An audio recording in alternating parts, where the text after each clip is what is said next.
طهرهم من المعايب ከነውር ላጸዳቸው ፈልጌ የሰው ልጅ ሆነ ፈተና ላይ ሲወድ ያ ኩራቱ ያ አመፀኝነቱ ስብር ይላል። ጌታ ያልቻልኩም ብሎ እጁን ይሰጣል፣ ያጸደዋል። አላህ ከዛ መጥፎ ባህሪው ያጸደዋል።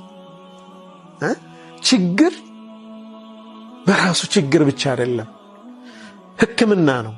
እየታከመ ነው ያ ሰው ወደ አላህ የበለጠ ስብር ብሎ እንዲወድቅ ማለት ነው። እጁን ወደኔ አንስቶ يقول يا ربي ጌታዬ እያለኝ فأردهما ዝም ብዬ መመለስ ሐያ አደርጋለሁ ይላል አላህ። መላእክቶቹ ይላሉ إنه ليس أهلا لتغفر له ጌታችን ሆይ ይህ ሰው እኮ ሊማር የሚገባው ሰው አይደለም ይላሉ። አህል አይደለም፣ አንተን ምህረት ማግኘት ያለበት አይደለም፣ በጣም አመፀኛ ወንጀለኛ ባሪያ ነው ይላሉ። فأقول እኔ ግን እላለሁ ولكني أهل التقوى وأهل المغفرة እኔ ግን የምህረት ባለቤት ነኝ፣ እሱ መማር የሚገባው ባሪያ አይደለም ብትሉ እኔ ደግሞ መማር የሚገባኝ ጌታ ነኝ። أشهدكم እናንተ ምስክር ሁኑ إني قد غفرت لعبدي ባሪያዬን መሬዋለሁ እናንተ ምስክር ሁኑ ይላል አላህ عز وجل። አንድም ባሪያ ሲወደው ለሰው ልጅ ያለውን ክብር ደግሞ ተመልከቱ። ናዳ ጅብሪል ሱብሃንአላህ إني أحب فلانا فأحبه እኔ ገሌን ወድጄዋለሁ ውደደው ይለዋል አላህ። አላህ እንደዛ ከሚባሉት ያደርገን።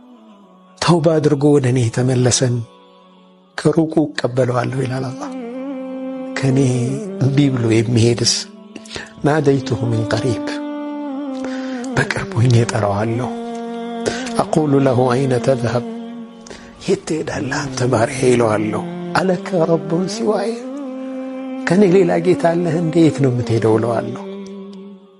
ተመልሶ ወደኔ ሲመጣ ከሩቅ ቀበለዋለሁ። አፈንግጦ ሲሄድ ከቅርበት እጠራዋለሁ። የት ነው የምትሄደው አንተ ባሪያዬ ብዬ። الحسنة عندي بعشرة أمثالها وأزيد አንዲት ሐሰና አንዲት መልካም ነገር በ10 ሐሰና አባዛታለሁ፣ ከፈለኩ ጨምራለሁ። إلى 700 ضعف አይደል 700 እና ከዛ በላይ እንደንያው ማለት ነው። እሺ ወንጀልስ والسيئة عندي بمثلها وأعفو ወንጀል ደግሞ እኔ ዘንድ አንዷ ወንጀል በአንዲት ነው የምትጻፈው፣ እሷንም ይቅር እላለሁ። رب رحيم